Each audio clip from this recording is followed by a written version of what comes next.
What's happening, dogs? We're going to write the equation of this hyperbola in standard form given a graph.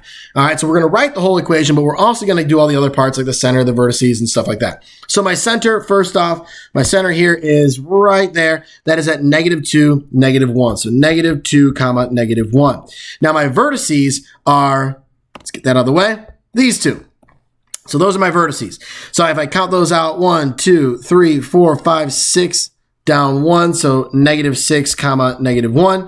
And the other one's still going to have a y coordinate of -1, but it's going to be 2 for my x coordinate. 2, -1 for my vertices.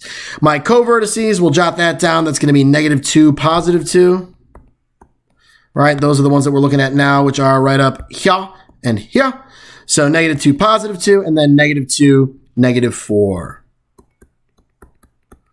Now my foci, those are graphed. So I'm going to need to find those, okay? Going to need to find those. But how am I going to get them? Well, I'm going to need my A and my B values, right? So my A value, which is right here, that's 4, because it's 4 away from the center. My B value is 3. So 4 squared plus 3 squared equals C squared. That's going to be 16 plus 9, which is 25, equals C squared. We've seen these numbers many a times. C is going to equal 5. All right, so that means that my foci are going to be here and here, 5 away from the center. What are those ordered pairs? Well, those ordered pairs are going to be then, if we're 5 away from the center in the x direction, I'm going to go -2 minus 5 is -7, comma, -1, and I'm also going to add 5 to that -2, which would give me +3, -1. You could also just count it out on your graph, right? Because you have the graph right there. But it's kind of nice to see how we're like adding and subtracting these values from those generic equations that you wrote down many moons ago. Okay. Next up, we have our equations of our asymptotes.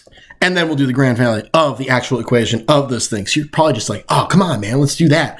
All right, so asymptotes. Well, it is going to be y minus my center y value, which is minus -1. So +1 equals plus or minus. Now my slope for this one, since it's opening left and right, it is going to be my B value over my A value. Or the way I like to also look at it is just that, hey man, if I have to go up 3 and then to the right 4, that's my slope. 3 over 4, right? I'm going to look at it visually. I'm going up 3 and I'm going to the right 4, okay? Rather than memorizing like, wait, is it A over B or B over A? Easy to mix those things up.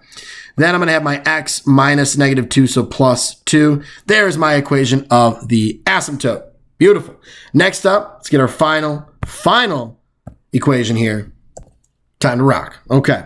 It's opening left and right, which means it starts with x. So x minus -2 is +2, quantity squared, over something, minus, and then I've got my y minus -1, so +1, quantity squared, over something equals 1.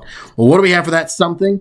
My A value, the distance from the center to the vertex, is 4. So 4 squared is 16. And my distance from the center to the co-vertices is 3. 3 squared is 9. There is my standard form of this hyperbola. We money, baby. We money. And we dunsies with this one.